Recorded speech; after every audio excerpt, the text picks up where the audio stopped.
Langsung saja kita membaca doa dimulai.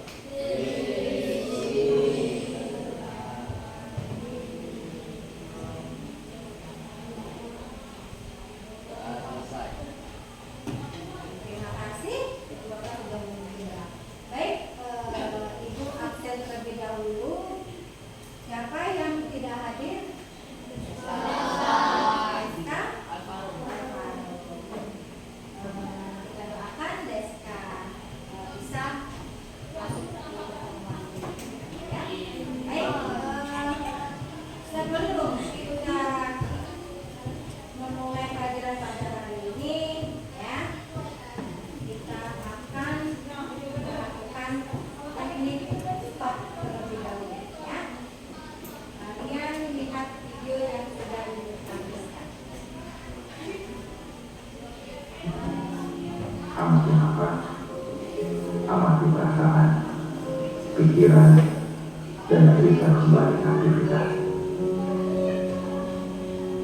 Mari kita stop sejenak dari kegiatan apapun yang dilakukan saat ini.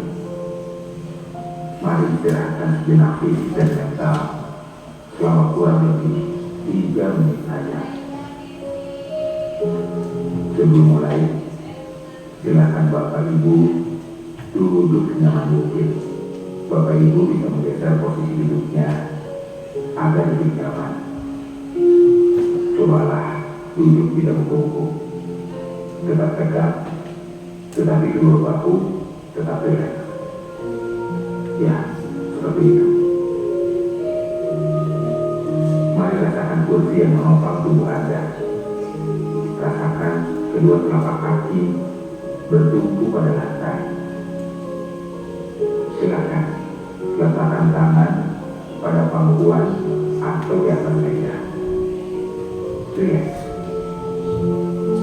Kemudian silakan pejamkan mata jika merasa nyaman, atau cukup arahkan pandangan ke bawah.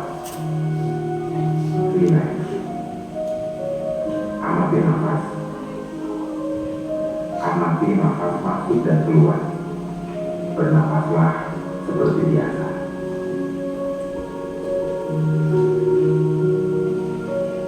Saat bernafas, rasakan udara masuk dan keluar melalui lubang hidung.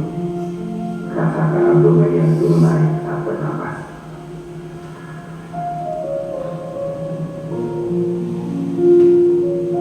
Mari nafas ini pelan dan dalam. Rasakan perut mengembang dan mengembis saat bernafas.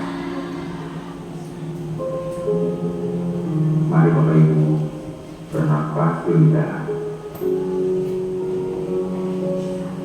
Sekarang mari kita bernafas dalam 4 hitungan, menghembuskan dalam 4 hitungan juga. Mari kita mulai.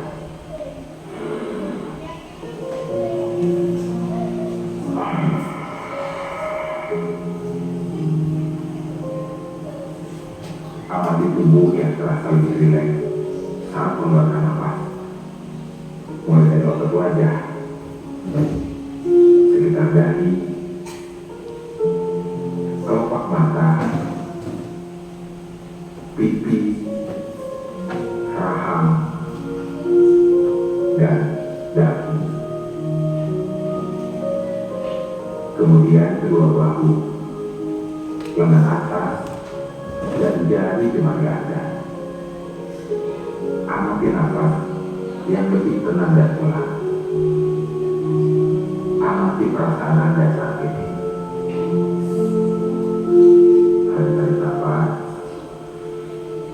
tahan 4 detik, keluarkan dalam 4 detik. Amati pikiran Anda saat ini. Apakah yang Anda pikirkan saat ini? Apakah pilihan yang akan Anda lakukan setelah ini?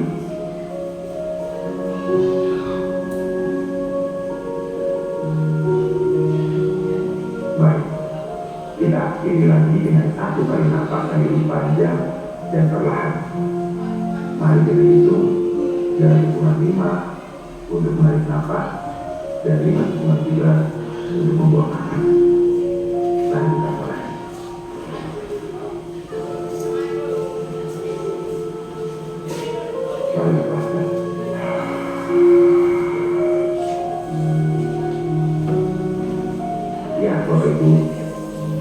lanjutkan kembali kegiatan dengan membawa perasaan yang lebih tenang, pikiran yang lebih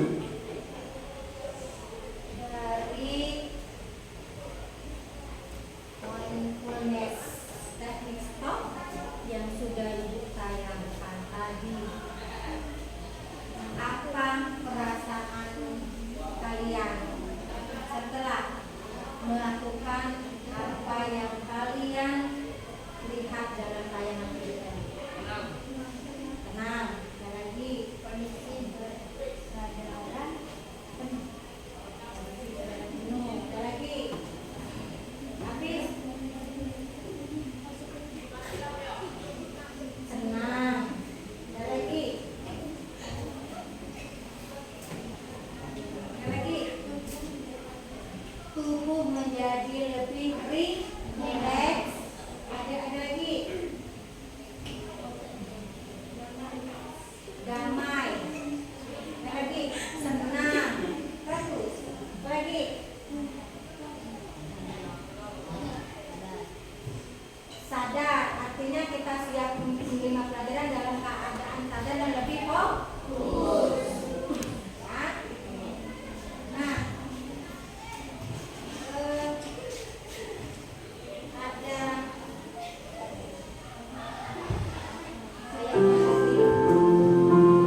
angkanya adalah 1 cm. Oke, jarak antara satu angka dan angka lainnya adalah 1 cm. Terus nanti ada garis kecilnya berarti milimeter. Nah kalau panjang atau ini kesulitannya lebih. Ini salah satu contoh ya yang ada di layar apa namanya? Jangka proyektor. Jangka ya. Ini namanya jangka sorong. Apa yang ada di layar ini bendanya. Ini bioti atau abioti? Abioti. Ya. Ini jangka sorong. Ini salah satu alat ukur dengan 2 satuan. Bisa inci dan bisa milimeter. Ya. Itu dulu penjelasan di layar. Lebih teliti. Oke, mau kita bahas ke sana. Kita bahas dulu bagian-bagian dari jangka sorong. Bentuknya seperti ini. Yang kuning ini benda yang mau diukur. Oke, ini tadi adalah mainan Lego punya anak ya nih. Nah, sekarang kita bahas dulu bagian-bagiannya. Yang pertama, ya kita pernah ini. Oke, batang utamanya. Angka-angka pada batang utamanya sebagai skala utama. Satuannya cm. Jadi angka 1 ini 1 cm, 2 ini 2 cm, 3 cm, 4 cm, 5 cm, 6 cm dan seterusnya. Jadi di belakang ini 14 cm. Oke. Terus kemudian yang di sini, yang pada bagian yang kecil yang nempel di bawah ini, itu disebut dengan skala nominal. Dan setiap angkanya itu menunjukkan 0,1 mm atau 0,01 cm. Nah, kalau mili ke senti kita bagi 10, oke, yang tangga tadi, maka 0,1 mili itu sama dengan 0,01 cm. Apa artinya? Angka-angka di sini itu tinggal kita kalikan sama 0,01. 1 di sini berarti 0,01 cm. Angka 2 berarti 0,02 cm. Kalau angka 7 berarti 0,07 cm. Oke? Terus ini tadi benda yang diukur. Kemudian yang mengapit benda yang diukur ini disebut sebagai rahang bawah. Oke? Disebut rahang karena tugasnya buat mengapit benda. Nah di atas ada lagi rahangnya. Yang ini disebut sebagai rahang atas. Apa bedanya? Beda penggunaan. Rahang bawah digunakan untuk mengukur diameter luar dari sebuah lingkaran, ya, atau panjang benda. Kita pakai rahang bawah. Kalau mengukur diameter dalam, kita gunakan rahang atas. Oke? Nanti kita lihat contohnya. Apa yang maksudnya diameter luar dan diameter dalam. Nah, kita sini. Terus gimana cara makainya? Gimana cara makai jangka sorong? Oh iya, dia disebut jangka sorong karena dia punya bagian yang bisa disorong-sorong, oke? Yang bisa didorong-dorong, digeser-geser. Bagian yang mana? Bagian yang ini. Oke? Rahangnya, ini kan ada 2. Biar bisa ngejepit, maka rahang yang kanan ini itu bisa digeser-geser. Sehingga rahang yang kanan disebut nanti sebagai rahang bawah, rahang bawah geser. Oke? Terus atau rahang geser bawah. Untuk rahang atas juga sama. Ada nanti namanya rahang atas geser. Oke? Nah, gimana cara makainya?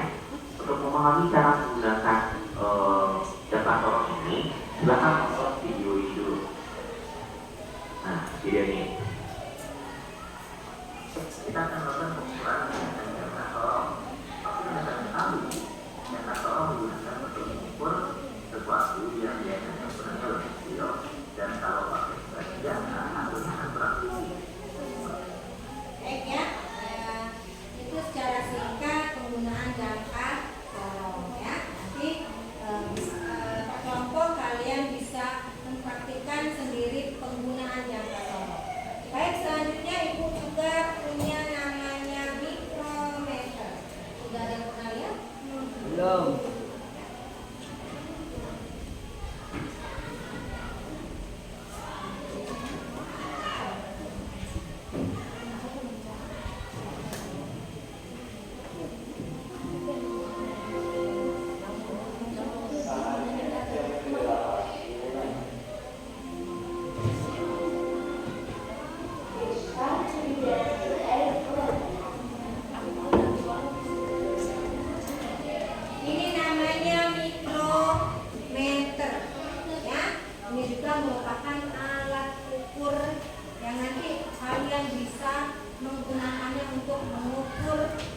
yang ada pada kalian atau yang kalian miliki. Ya.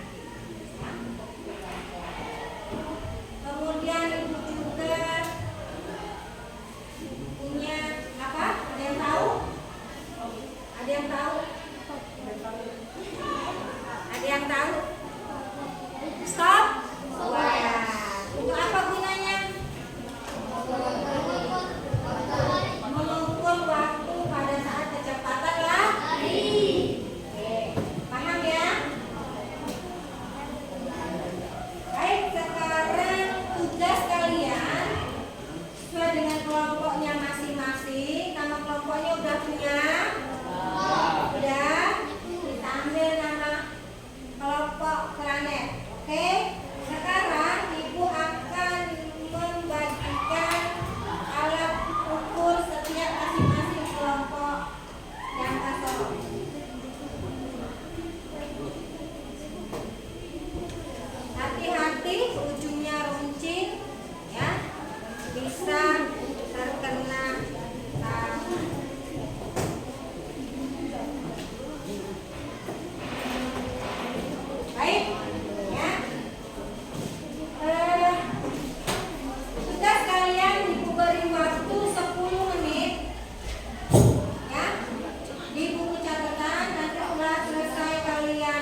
mengetahui atau menanyakan bagaimana cara kerja pembalik mereka, silakan ya.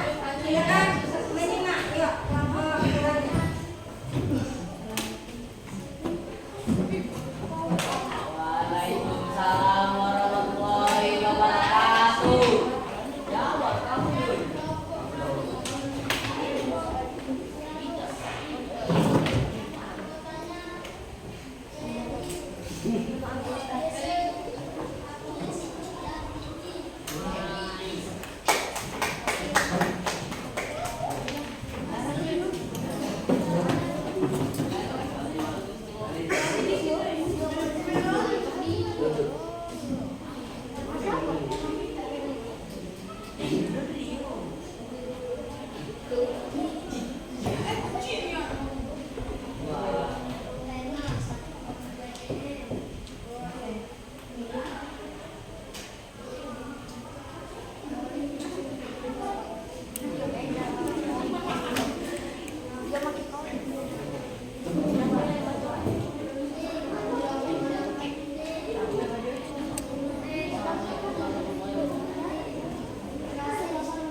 Baik, kelompok Uranus sudah melakukan pengukuran dengan ada benda berupa pena, koin, penghapus, peruncing, tip X, penggaris dan pensil.